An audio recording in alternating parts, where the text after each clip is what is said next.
Hello everyone. बेटा, अब तक हमने किया था साम्राज्यवाद का विकास, डेवलपमेंट ऑफ इम्पेरियलिज्म। अब हम करेंगे इम्पेरियलिज्म के इफ़ेक्ट्स क्या थे, इसके रिजल्ट्स क्या निकले थे। आज हम इसके बारे में बात करेंगे कि 20वीं शताब्दी के प्रथम दशक तक जो एशिया है और अफ्रीका है, उसके अधिकतर देश प्रत्यक्ष या अप्रत्यक्ष रूप से यूरोपीय साम्राज्यवाद का शिकार हो चुके थे। इन देशों के आर्थिक संसाधनों का शोषण उनके द्वारा अपने हितों को साधने के लिए किया गया था। इस साम्राज्यवादी विचारधारा के कारण दुनिया के सभी भाग एक ही विश्व आर्थिक व्यवस्था के अंतर्गत आ गए थे, जो उपनिवेशों के शोषण पर आधारित थे। कि जो साम्राज्यवादी प्रभाव से एवं जो स्वयं साम्राज्यवादी देश हैं, उसने भी अपने आप को न बचा सके थे, क्योंकि जो उपनिवेश यूरोप के बहुत बड़े बड़े देशों ने बहुत ज़्यादा छोटे देशों को, छोटे क्षेत्रों को उपनिवेश स्थापित कर लिया था। उन पर भी इसका नकारात्मक प्रभाव पड़ा था और एशिया तथा अफ्रीका पर भी साम्राज्यवादी विचारधारा के प्रभाव व परिणाम बहुत ही सार्थक सिद्ध हुए थे और न के सार्थक भी हुए थे और न सार्थक भी हुए थे। फर्स्ट है हमारा आर्थिक शोषण। किसके प्रभाव में आर्थिक शोषण, आर्थिक इकोनॉमिक एक्सप्लॉयटेशन किस तरह से हुआ था कि जो साम्राज्यवादी देश हैं, उसके शासन के कारण एशिया और अफ्रीका की जो आर्थिक समस्याएं हैं वो बढ़ गई थी। इन महाद्वीपों के विकास में बाधा पड़ी, क्योंकि यूरोप के देशों का जो उद्देश्य था वो अपने उपनिवेशों से केवल लाभ उठाना ही था।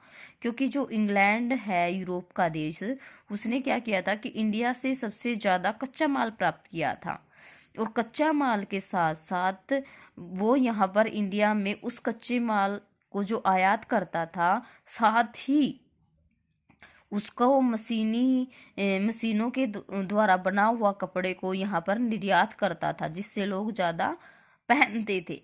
उसको दो गुना मुनाफा होता था, जिसके कारण भारतीय जो देश है, इसका सबसे ज़्यादा आर्थिक शोषण हो रहा था। वे बनी हुई वस्तुओं के बदले में इन देशों से कच्चा माल भी लेते थे, स्थानीय उद्योगों को नष्ट कर देते और किसानों से भारी भूमि कर लेते थे।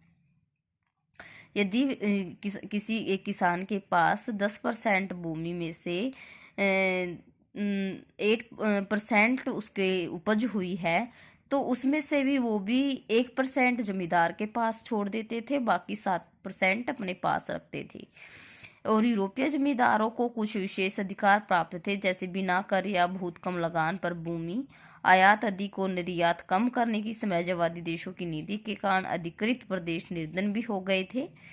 वस्तुओं के मूल्य बढ़ गए और इस प्रकार लगभग 100 वर्षों तक यूरोपीय देश एशिया और अफ्रीका का धन लूटते रहे थे, और इस शोषण से ये देश पहले की अपेक्षा अधिक और भी निर्धन हो गए थे।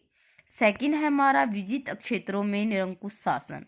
कि यूरोप के शक्तिशाली एवं विकसित देशों ने एशिया और अफ्रीका के कमजोर राज्यों को अपने अधिकार में लेकर वहां पर अपना निरंकुश शासन स्थापित किया। वहां के लोगों से भी सभी प्रकार के अधिकार छीन लिए गए, उन्हें गुलामों जैसा जीवन व्यतीत करने के लिए विवश किया गया। अमेरिकी राष्ट्रपति लिंकन के अनुसार, जब गोरा आदमी अपने ऊपर भी शासन करता है तो वह स्वशासन है, परंतु जब वह दूसरे पर शासन करता है तो वह स्वशासन नहीं, निरंकुशता है।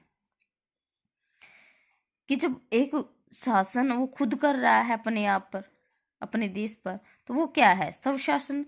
परंतु जब वो दूसरे पर शासन करता है तो उसको क्या कहेंगे, निरंकुशता। ठीक है, ये थे लिंकन के विचार।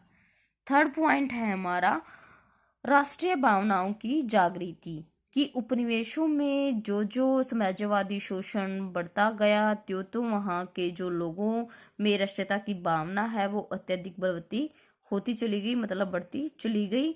पश्चिमी शिक्षा, आदर्श, जातीय श्रेष्ठता जैसी बातों ने उनको अपने देश के विषय में कुछ करने के लिए मजबूर कर दिया, क्योंकि जब लोग पश्चिमी शिक्षा को पढ़ने लगे, उनके आदर्श पनपने लगे, तो उनके अंदर एक जागृति उत्पन्न हुई, कुछ न कुछ हम अपने देश के लिए, अपने लोगों के लिए कुछ ना कुछ करेंगे, इन शोषण से बचेंगे। और इस प्रकार की राष्ट्रीयता की जो भावना है वो 20वीं शताब्दी में काफी जोर पकड़ने लगी थी और प्राचीन देशों ने शासन से मुक्त होने के लिए आंदोलनों का सहारा लिया।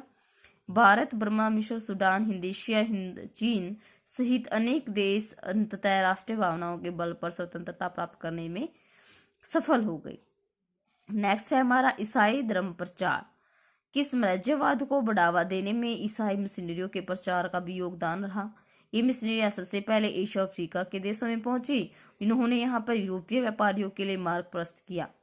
इसलिए जब उपनिवेशों में साम्राज्यवादी शासन की स्थापना हुई तो इनके अपने धर्म का प्रचार करने के लिए शासन की तरफ से हर प्रकार का सहयोग दिया गया, क्योंकि जितने भी यूरोपीय थे व्यापारी वो सबसे ज्यादा यहाँ पर अपना धर्म का प्रचार करने के लिए आते थे। खोजकर्ता भी यहाँ पर अपना धर्म प्रचार कर रहे थे। इन्होंने स्थानीय लोगों को सरकारी नौकरियों का लालच देकर, पदोन्नति व अन्य प्रकार के प्रलोभन देकर ईसाई बनाने का भी प्रयास किया था। नेक्स्ट है हमारा 5th पॉइंट, उपनिवेशों में गरीबी, भूखमरी तथा बेरोजगारी।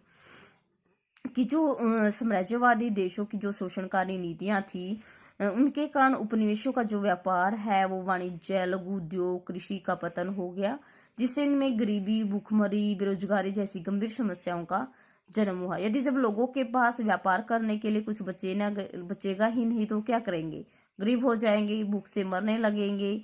उपनिवेशों की जनता को भरपेट खाना भी नहीं मिल पाता था, जिससे उनके स्वास्थ्य बुरी तरह से गिर जाते थे, मतलब अस्वस्थ रहते थे वो ज्यादा। और प्राकृतिक आपदाएं भी प्रकृति द्वारा कम अपितु नहीं, इन देशों की नीतियों द्वारा अधिक आने लगी, जिनसे लाखों लोग मरने लगे थे। उस समय में अकाल, बाढ़ सबसे ज्यादा आते थे। नेक्स्ट है पश्चिमी सभ्यता व संस्कृति का प्रसार। कि जो साम्राज्यवादी शासन के कारण उपनिवेशों के लोगों में पश्चिमी वस्तुओं का आकर्षण बढ़ा। मनोरंजन, संगीत, नृत्य, वेशभूषा एवं खान पर भी पश्चिमी सभ्यता का असर दिखाई देने लगा। पश्चिमी सभ्यता के प्रभाव से अविकसित देशों के समाज में व्याप्त अनेक बुराइयों जैसे कि सती प्रथा है, कन्यावध, नर मांस भक्षण, मानव बलि, अंधविश्वासों का उन्मूलन हुआ और लोगों में आधुनिक पाश्चात्य शिक्षा के प्रति उत्साह पैदा हुआ। उन्होंने पश्चिम के वैज्ञानिक ज्ञान का भी लाभ उठाया। नेक्स्ट है आपका उपनिवेशों का विकास। कि जो साम्राज्यवादी देश हैं उस साम्राज्यवादी देशों के औपनिवेशिक शोषण के बावजूद भी उपनिवेशों का कुछ विकास हो तो आवश्यक हुआ था। किस तरह से? कि जो औपनिवेशिक शासन है उसने अपने स्वार्थों की पूर्ति के लिए उपनिवेशों में यातायात के साधनों